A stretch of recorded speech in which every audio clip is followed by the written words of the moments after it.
87 से 97 गाथा का अपना प्रकरण चल रहा है। कर्तृत्व का मूल अज्ञान है और उसकी भूमिका में मिथ्या दर्शनादि के परिणाम कैसे हुए, कहाँ से आए, इन सब की चर्चा 89 गाथा में चल रही थी। टीका अनुशीलन इसकी चर्चा पूरी अपन कर चुके हैं। एक बिंदु की तरफ थोड़ा सा ध्यान आकर्षित कराना था।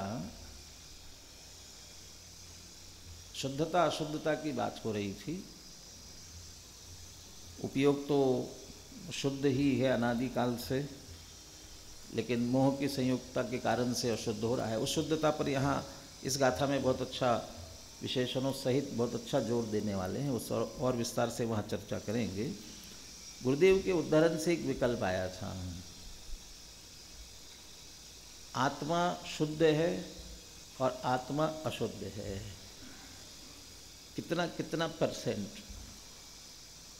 शुद्धता का परसेंट कितना और अशुद्धता का परसेंट कितना। शुद्ध है कहते हैं तो बहुत दिक्कत होती लोगों को। नहीं साहब तो अशुद्ध ही है, शुद्ध कहते कैसे हों। तो हम विचार तो करें क्या है, शुद्धता है कि अशुद्धता है।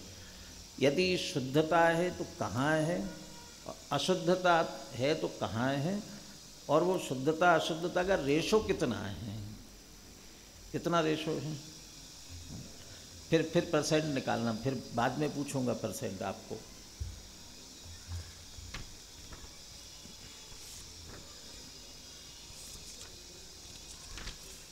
एट्टी 89 गाथा थी ना, पेज नंबर 109 पर, 109 पेज पर गुरुदेव का उद्धरण जहाँ प्रारंभ हुआ ना, उसमें आत्मा के द्रव्य गुण तथा उसका वर्तमान वर्तता अंश कारण शुद्ध पर्याय, ये तो शांत रस, चैतन्य रस, अकषाय रस के कारण शुद्ध है, पवित्र है। क्या क्या शुद्ध है? द्रव्य शुद्ध है और गुण शुद्ध है, और ये जो उत्पाद वे निरंतर वर्तता अंश, जिसको कारण शुद्ध पारिणामिक भाव रूप अंश वर्तता हुआ, वो पर्याय, वो भी शुद्ध है। अब अशुद्धता कहाँ है? अशुद्धता कहाँ है? अशुद्धता के लिए एक शब्द का प्रयोग किया था, मैंने वो एक समय की पर्याय में है, इसके ऊपर ही ऊपर है, क्षणिक अवस्था में है। इतना सब कुछ होने पर भी वर्तमान क्षणिक अवस्था में स्फटिक मणि रंग बिरंगा हो ही गया है, तो वर्तमान क्षणिक उसी प्रकार स्वभाव से शुद्ध बुद्ध भी यह आत्मा क्षणिक अवस्था में तो मिथ्यात्वादी भावों रूप हो ही गया है। तो द्रव्य गुण पर्याय में जहाँ क्षणिक अवस्था में वह मलिन हो रहा है, अशुद्ध हो रहा है, तो कहाँ अशुद्धता आई? वो अंश कितना? एक तरफ त्रिकाल द्रव्य, उस त्रिकाल द्रव्य की अनंत गुण, अनंत शक्ति, धर्म, स्वभाव, वे सब वो त्रिकाल शुद्ध है, और उसकी एक उत्पाद वे वाली सहज अवस्था, साथ में पारिणामिक भाव का प्रवाह, वो कारण शुद्ध पर्याय, वो भी शुद्ध है। तो अशुद्धता कितनी सी, और इतनी सी अशुद्धता को लेकर के अशुद्ध कह देना, ये और जबकि द्रव्य गुण और ये इसे कारण शुद्ध पर्याय, ये जब शुद्ध है तो ये शुद्ध क्यों नहीं कहा जाए, और शुद्धता स्वीकृत क्यों नहीं होती है? इतनी शुद्धता है। अब कितना अंश लगाना, गुण कितने, अनंत गुण, और वो क्षणिक एक समय की पर्याय, उसमें एक समय की पर्याय में विकार है। जब पर्याय से भिन्नता की बात आती है, 6ठी 7वीं गाथा में विस्तार से बात हुई, दृष्टि के विषय की चर्चा भी चल रही थी। वर्तमान पर्याय दृष्टि के विषय में शामिल है कि नहीं? वर्तमान पर्याय दृष्टि के विषय में शामिल है कि नहीं है, ये समस्या। कि साहब वर्तमान पर्याय की अकेली बात क्यों करते हो, भूतकाल की भी तो इतनी सारी पर्याय हैं हो चुकी, भविष्य की अनंत पर्याय, वो उनकी बात क्यों नहीं करते हो। उनका वहाँ उत्तर दिया हुआ है, भूतकाल की पर्यायें नष्ट हो चुकी है, भविष्य की अभी उत्पन्न नहीं हुई है। भूतकाल की जो नष्ट हो गई वो कहाँ चली गई, वो द्रव्य रूप हो गई है, नष्ट हो करके वो द्रव्य में समा गई, इसलिए द्रव्य रूप हो गई है। और भविष्य की अभी निकली नहीं, अभी वो भी द्रव्य रूप है, इसलिए समस्या वो तो एक तरह से द्रव्य में शामिल ही है, समस्या उनकी नहीं है। एक समय की वर्तमान पर्याय अलग से प्रकट हो रही है, वो समस्या उसकी है। और समस्या इसलिए खड़ी हो रही है, यदि उसको शामिल नहीं करते हैं तो उतना अंश बाहर रह गया तो द्रव्य अधूरा हो जाएगा, या फिर भूत भविष्य से अलग उसको कर दिया तो खंड खंड हो जाएगा, अखंडता बनी नहीं रहेगी। तो उस कारण से उस पर चर्चा की, अभी उधर नहीं जाएंगे। वो जिज्ञासा हो तो देखना ही चाहिए, जब जब भी शंका खड़ी हो जाए वो अखंड है कि नहीं और क्या है, तो उस प्रकरण को फिर पढ़ लेना चाहिए। उस संदर्भ में ये कह रहा हूँ, तो भूत और भविष्य की पर्यायों में अशुद्धता नहीं है, एक समय की पर्याय में ही अशुद्धता है। वो पर्याय भी नष्ट हो गई ना, वो भूतकाल की, उनमें अशुद्धता थी, विकार था, लेकिन विकार बाहर रह गया और पर्याय द्रव्य में चली गई है, विकार नहीं गया है।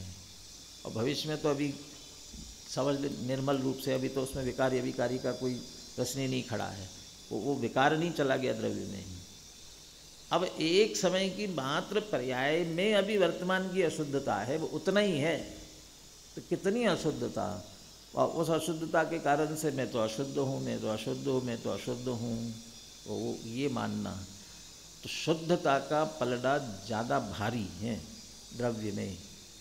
इसलिए शुद्धता मानने में, कहने में, डंके की चोट स्वीकार करने में किसी तरह से कोई दिक्कत नहीं है।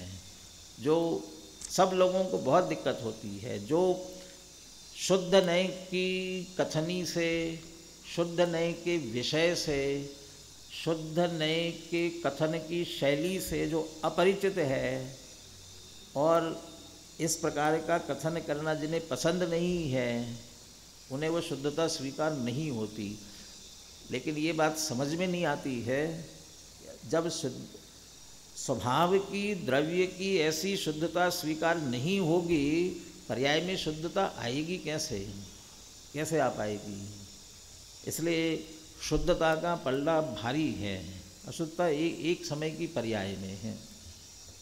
अब पूछता हूँ, कितना % शुद्ध, कितना % अशुद्ध है? हाँ? अनंत गुणा शुद्ध, और एक तो अनंतवा भाग अशुद्ध।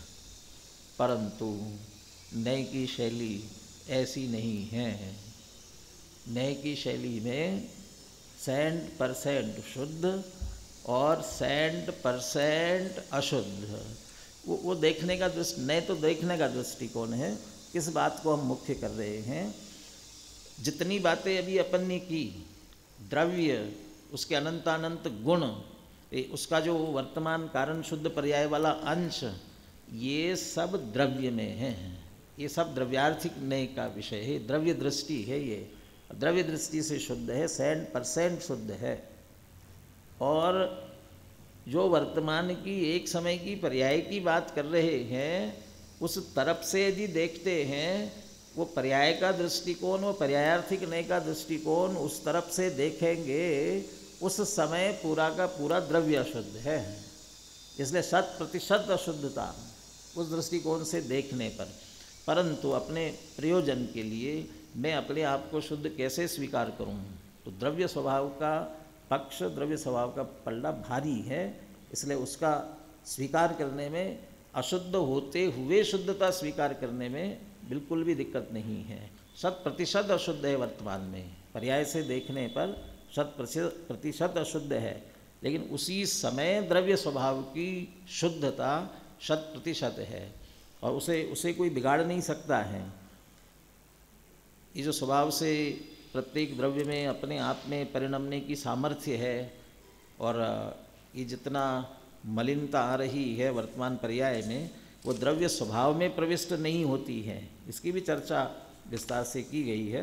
वो क्षणिक पर्याय मात्र में ही होती है, द्रव्य को बिल्कुल अशुद्ध कर दे ऐसी ताकत भी उसमें नहीं है। तो ये इसको पढ़ते पढ़ते थोड़ा सा विकल्प आया था, इसलिए इसकी चर्चा की। अगली गाथा 90 नंबर की, 90-91 दो गाथाएँ हैं। मूल ग्रंथ में 170 पेज पर संस्कृत टीका से चलेंगे, इसलिए पहले इस ग्रंथ से देखते हैं।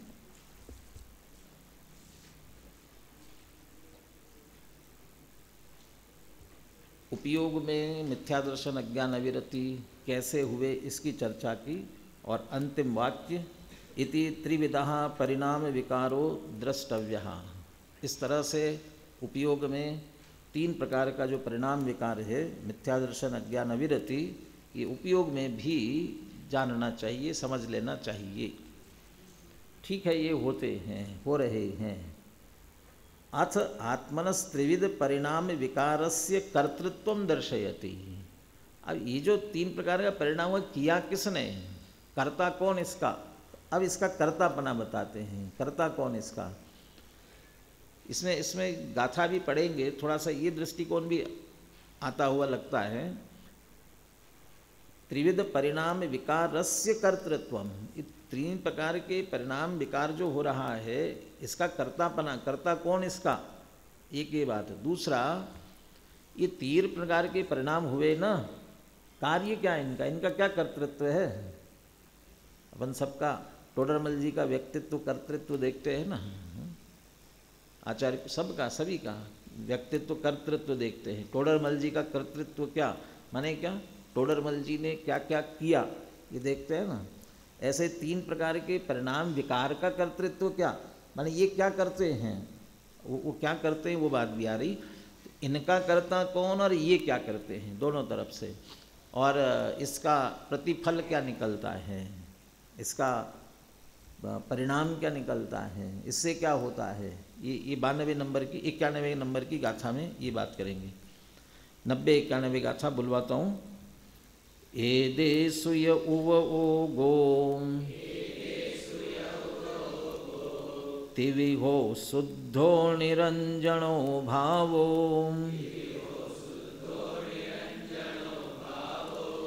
जमसो करे दिभावम उववो गो तस्सो कत्ता जम कुण दिभावमादा कत्ता सोहोदितस्य भावस्य कम्मत्तं परिणमदे तम्मिशयं पोग्गलं दव्वम्।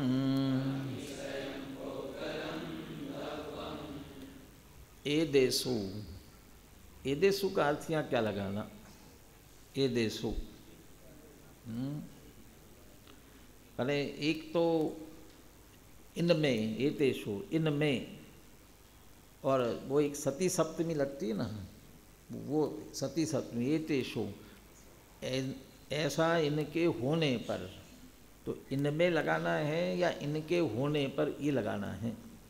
तो टीका जब आगे पढ़ेंगे तो ये इनके होने पर, माने ये जब होते हैं तो क्या होता है। तो ये देशों तिवि हो, इनके 3 प्रकार के जो परिणाम है, इनके होने पर क्या होगा। लेकिन उसके पहले ये जो होगा वो होगा, लेकिन मूल में उपयोग कैसा है वो भी उसके साथ साथ बता रहे हैं। उवोगो तिविहो शुद्धो निरंजनो भावो, वो जो तिविहो है वो शुद्धो निरंजनो भावो, ये 3 नहीं लगाना, शुद्ध निरंजन भाव ऐसा नहीं, वो तिविहो उवोगो 3 प्रकार का उपयोग। ए देशु अर्थात इनके होने पर फिर क्या होगा वो आगे बता रहे, लेकिन मूल में उपयोग कैसा है, उपयोग का मूल स्वभाव कैसा है, ये शुद्ध निरंजन है, शुद्ध है और निरंजन है। शुद्ध और निरंजन, शुद्ध का माने, शुद्ध माने शुद्ध, निर्मल, स्वच्छ, और निरंजन माने अंजन से रहित। और अंजन से रहित का अर्थ क्या करेंगे? तो यदि ये कहा जाए कि दोनों शब्दों का भाव एक सा ही है, अस्थि से शुद्ध है और नास्ति की तरफ से कहेंगे तो अंजन से रहित निरंजन है। जैसे नाचार्य ने थोड़ा सा अर्थ दो अलग अलग ले लिया इसमें से, 112 पेज पर है, बीचों बीच में। तात्पर्य वृत्ति में बाकी सारी चर्चा वैसी ही है, सिर्फ ये विशेष है इसलिए इसमें दिया भी है कि तात्पर्य वृत्ति में शुद्ध और निरंजन पद की व्याख्या भी की गई है।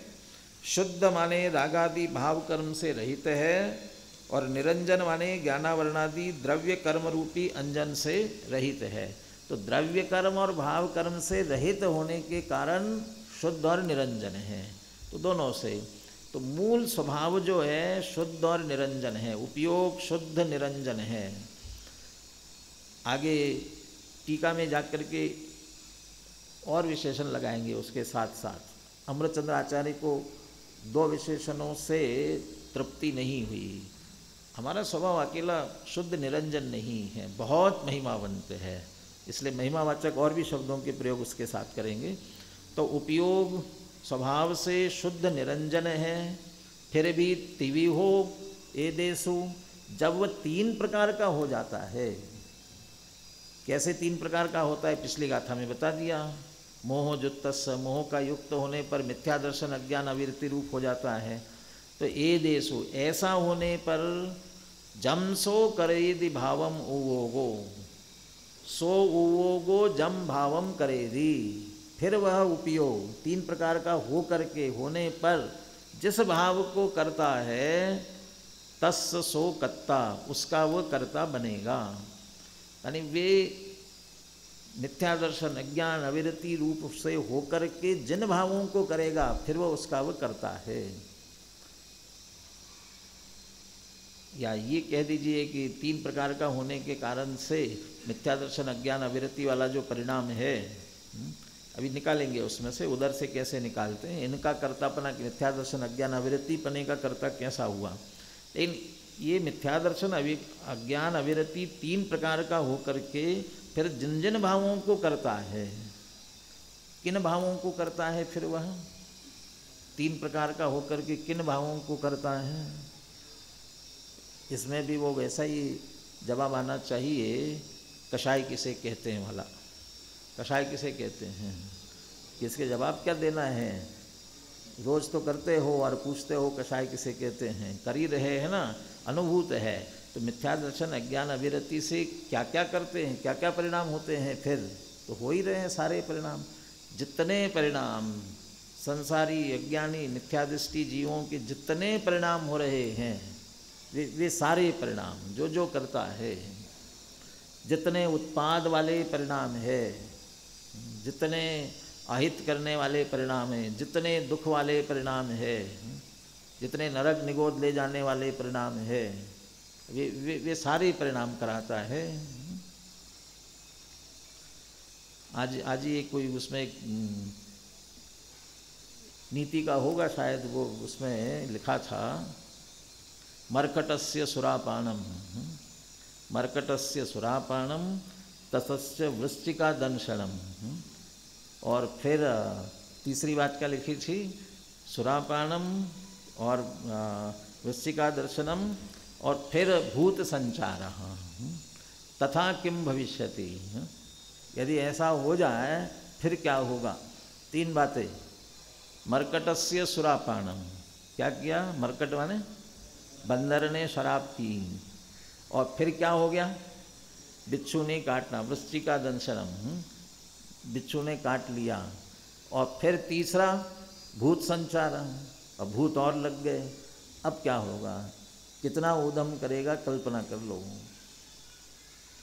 मिथ्या दर्शन अज्ञान अविरति 3 प्रकार के परिणाम हो रहे होंगे, तो आत्मा क्या क्या उद्यम करेगा इसकी कल्पना करो।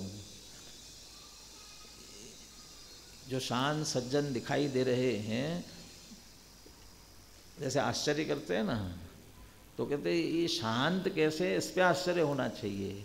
ज़्यादा ऊधम करे, इसमें क्या आश्चर्य होना चाहिए। ये तो मिथ्या दर्शन, अज्ञान, अविरति। बारूद के ढेर पर बैठे हों, बारूद फट जाए तो क्या होगा। वो तो क्या, जब उसी ढेर पर ही बैठे थे तो फटा, तो इतना तो ऐसा तो होना ही था, उसमें क्या है। अंदर मिथ्या दर्शन, अज्ञान, अविरति इतना भरा हुआ हो तो क्या क्या नहीं कर सकता। सारे नरक निगोद जाने वाले जितने परिणाम हो सकते हैं सब हो सकते हैं। इन्हीं साहब स्वर्ग नवे ग्रवेक तक जाने वाले परिणाम भी करता है ना, बहुत दबा के करता है इनको, बहुत दबा देता है, लेकिन दब नहीं पाते हैं, फिर उभर करके आते हैं। वो बंदर भी शराब भी पी ली हो, बिच्छू ने भी काट लिया, बहुत उधम भी कर रहा हो, नहीं थोड़ी देर थक जाता है ना। वो थक के थोड़ी देर बैठ गया तो शांत हो गया, ऐसा नहीं है, वो फिर से उधम मचाने वाला है। तो ये 3 प्रकार का होने पर उपयोग क्या क्या करेगा। जम जम भावम, जम सो करेदि भावम, जिन जिन भाव को करेगा तस् सो कत्ता। कितने क्या क्या भाव बताएं, पाप, कषाय, विकार जितने हैं, मोह राग द्वेष के परिणाम, वे सारे परिणाम जो जो परिणाम करेगा उन भावों का वह कर्ता होता है। पुनः दोहराते हैं उसको अगली गाथा की पहली पंक्ति में।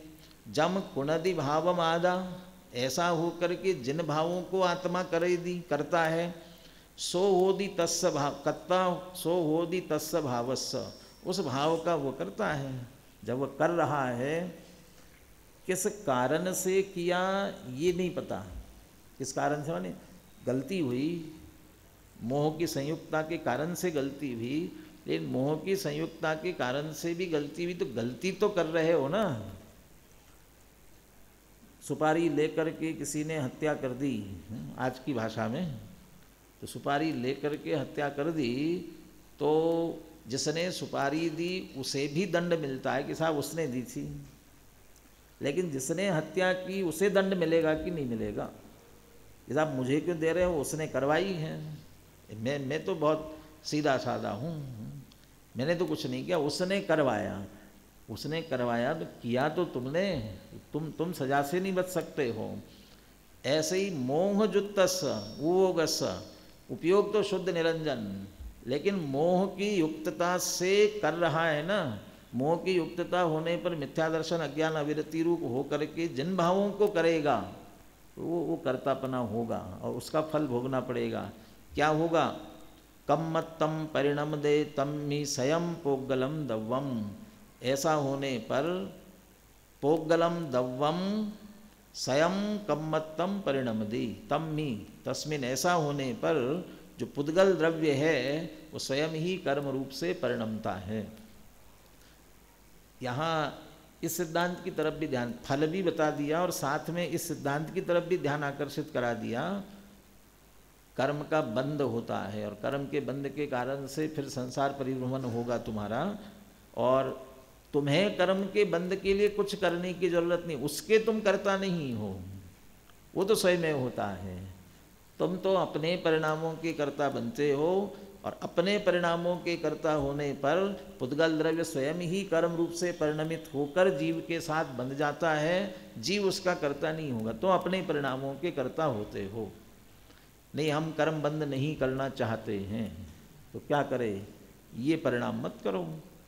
ये परिणाम नहीं करना है तो क्या करें, शुद्धो निरंजनो भाव, जो शुद्ध निरंजन अपना उपयोग स्वरूप है उसे स्वीकार करें। मोह जो तस, मोह की युक्तता के कारण से ये हो रहे थे, मोह की युक्तता छोड़ दें। और अभी 73वीं गाथा चल रही थी, अहमिको खलु शुद्धो निम्ममो नान दंसन समग्गो, ये जो स्वरूप है अपना, उस स्वरूप का आश्रय करे तो ये 3 प्रकार से नहीं होगा। इसका उत्तर तो देंगे आगे, इसकी भिन्नता के लिए। गाथा पुनः बुलवाता हूँ। ए देसुय उवो गो तेविहो शुद्धो निरंजनो भावो, जमसो करे दिभावम उवो गो तस्सो कत्ता। जम कुणदि भावमादाम कत्ता सोहोदितस्य भावस्य कम्मत्तं परिणमदे तम्मिशयं पोग्गलं दव्वम्। गाथार्थ, यद्यपि आत्मा का उपयोग शुद्ध और निरंजन भाव है, तथापि तीन प्रकार का होता हुआ वह उपयोग जिस भाव को स्वयं करता है उस भाव का वह कर्ता होता है। आत्मा जिस भाव को करता है उसका वह कर्ता होता है। उसके कर्ता होने पर पुद्गल द्रव्य अपने आप कर्मरूप परिणमित होता है। बोले गाथा और पद्यानुवाद बोलिए।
दो गाथाओं की टीका भी यहाँ पर है। इसमें से एक गाथा की टीका की बात करते हैं, दूसरी गाथा की कल करेंगे। अमृतचंद्र आचार्य ने 90 नंबर की गाथा में कोई उदाहरण नहीं दिया, क्योंकि वो तीन प्रकार का होता है। इसके लिए उदाहरण स्फटिक मणि का पिछली गाथा में दे दिया था।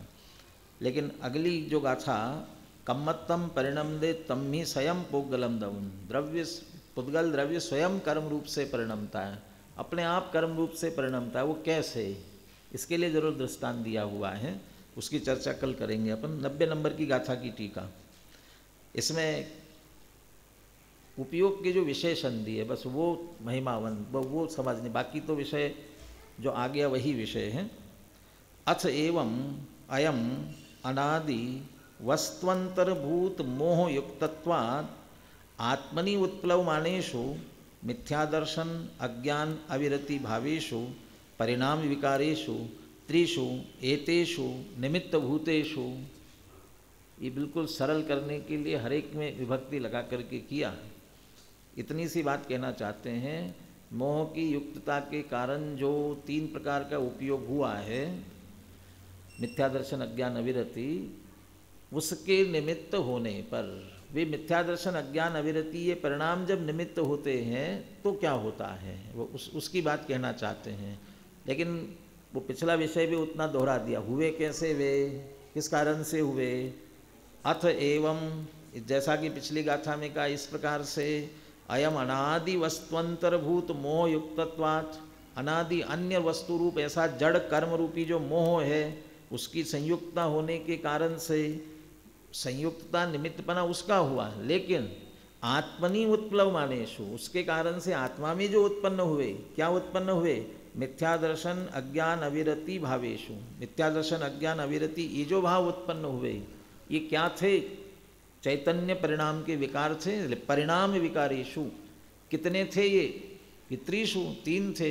तो त्रिषु एतेषु, इन तीनों के क्या होने पर, निमित्त भूतेषु, इनके निमित्त होने पर, मिथ्यादर्शन अज्ञान अविरति इनके निमित्त होने पर। अभी इनके निमित्त होने पर क्या होता है, ये आत्मा विपरीत होकर के जिस जिस भाव को करता है उनका कर्ता होता है। ये आगे कहेंगे। उसके पहले बीच में मूल में कैसा है कि परमार्थतः शुद्ध निरंजन अनादि निधन वस्तु सर्वस्व भूत चिन्मात्र भावत्वेन एक विधा उपयोग उपयोग सबसे अंत में देते हैं वो उपयोग करता सर। उपयोग कैसा है? शुद्ध है, निरंजन है, अनादि निधन वस्तु सर्वस्वभूत, अनादि से लेकर अनंत काल तक वस्तु का सर्वस्व है, आत्म वस्तु का। क्या सर्वस्व है आत्मा का? पीछे जीवाजीव अधिकार के उपसंहार में जो कलश आया उसके पद्यानुवाद में लिखा है, चैतन्य है जीवन इस जीव का। चैतन्य से लक्षण की तरफ से बात करते हुए आया, चैतन्य है जीवन इस जीव का। वो चैतन्यपना ये सर्वस्वभूत। दुनिया में धन संपत्ति वैभव इसको सर्वस्व कहते हैं ना, ये सर्वस्व चला गया। प्राण कहते, अन्नम वै प्राणा धनम वै प्राणा, क्योंकि अन्न हर लिया धन हर लिया, उसके प्राणों को हर लिया जैसा। तो जगत में इसको सर्वस्व कहते हैं। वास्तव में आत्मा का सर्वस्व क्या है? सर्वस्वभूत चिन्मात्र भाव। ये चिन्मात्र भावपना कैसा है? शुद्ध, निरंजन, अनादि निधन वस्तु का सर्वस्वभूत, ऐसा जो चिन्मात्र भाव, चैतन्यपना, ये सब उपयोग की विशेषताएं हैं। और ऐसे चिन्मात्र भाव के कारण से एक विधा, भावत्वेन एक विधा, इसमें क के ऊपर एक ही मात्रा चढ़ी, गलत है वो। भावत्वेन एक विधा, ऐसे भाव वाला होने से एक है, शुद्ध, निरंजन, अनादि निधन। वो इसमें फिर अशुद्धता, अनेकपना कैसे आएगा? शुद्ध है, निरंजन है, अनेकता नहीं खड़ी होगी। अनादि निधन वस्तु सर्वस्वभूत चिन्मात्र भाव, इस कारण से एक विधा अपि, ये हो गई बात स्वभाव की।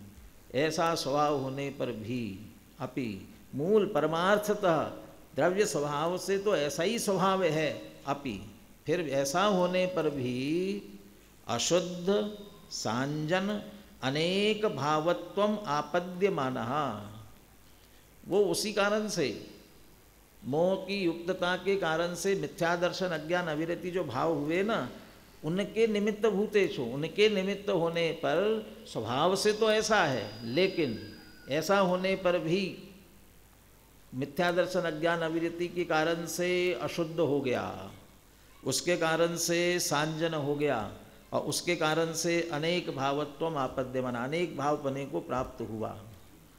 इसमें अनेकता दोनों तरह की, एक अनेकता मोह राग द्वेष, जितने परिणाम उतने रूप हुआ, मोही हो गया, रागी हो गया, द्वेषी हो गया, इस रूप में हुआ। और इसके कारण से 4 गति 84 लाख योनि रूप हुआ। माने अर्थ पर्याय की अपेक्षा से बहुत हुआ और व्यंजन पर्याय की अपेक्षा से भी अनेक रूप हुआ इसके कारण से।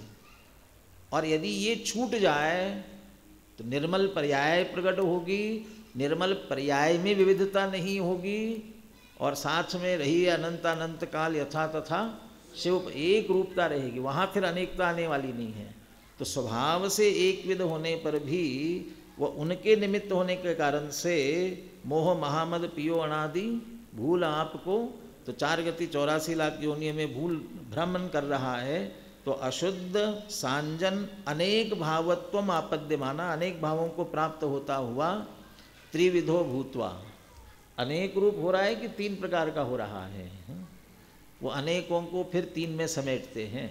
मिथ्या दर्शन अज्ञान अविरति 14 गुणस्थान है कि मोह और योग 2 हैं, कितने हैं? और 3 करोगे तो पहले दर्शन मोहम पड़ुच्च, फिर चारित्र मोहम पड़ुच्च, और उसके बाद में मोह की अपेक्षा, योग की अपेक्षा से दर्शन मोह, चारित्र मोह और योग, और चारित्र और दर्शन एक साथ लोगे तो मोह में लेते हैं, 2 ही है, लेकिन फिर विस्तार से 14 लिए हैं। तो 14 भी बहुत संक्षेप में लिए हैं, वैसे तो कितने असंख्यात लोक प्रमाण इतने प्रकार से हो सकते हैं। तो वो कह रहे ये अनेक प्रकार होकर के भी है तो मिथ्या दर्शन अज्ञान अविरति, ये 3 ही प्रकार। त्रिविधो भूत्वा स्वयं अज्ञानी भूतः, उन्हीं मिथ्या दर्शन अज्ञान अविरति के कारण से स्वयं अज्ञानी होकर कर्तृत्वम उपढौकमानः, यदि मिथ्या दर्शन अज्ञान अविरति रूप से परिणमित होगे, मोह की संयुक्ता करेंगे, तो फिर कर्तृत्व ही उपढौक माना, माने ये ढूंकेगा इसमें से, ये झांकेगा, माने वो आएगा, कर्तृत्व आए बिना रहेगा नहीं। जब शराब पी लेता है ना तब कैसा जोर आता है, देखो जोश आता है, फिर कैसे गालियाँ देता है और मैं ऐसा कर दूंगा वैसा कर दूंगा। वो कहते हैं ना ग्वालियर के महाराजा का हाथी आ रहा था, क्या कहता है, क्यों हाथी बेचोगे, कहाँ से आया ये ऐसा इतना जोर कहाँ से आया, वो नशा।